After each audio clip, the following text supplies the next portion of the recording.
siyasi anlamda bir üst düzeye taşımış olduk. यूरोपीय union में इस्लाम की नुमाइंदगी करेंगे। नेटो सरबराही इजलास के बाद सदर एर्दोगान की मीडिया से गुफ्तगू।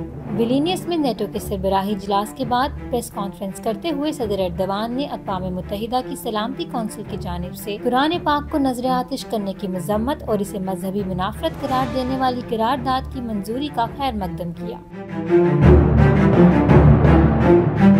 और कहा कि लोगों की मुकद्दस इक़दार पर हमला सोच की आज़ादी नहीं है, ये बर्बरियत और दहशतगर्दी की एक किस्म है। सदर एर्दोगान का कहना था कि इंसदाद दहशतगर्दी हमारे लिए सुर्ख लकीर है और हम चाहते हैं कि तमाम इत्तेहादी ममालिक भी इस हवाले से अपना मौक़िफ़ वाज़ेह रखें। सदर एर्दोगान ने लिथुआनिया के हुकाम और ख़ास तौर पर नेटो के सेक्रेटरी जनरल की मेहमान नवाजी पर शुक्रिया अदा करते हुए कहा कि हम अपने दोस्तों को हमेशा याद रखेंगे जिन्होंने 6 फरवरी के होलनाक ज़ल्ज़लों के बाद हमारी मदद की। हमारे 50,000 से ज्यादा शहरी इन ज़ल्ज़लों से शहीद हुए थे।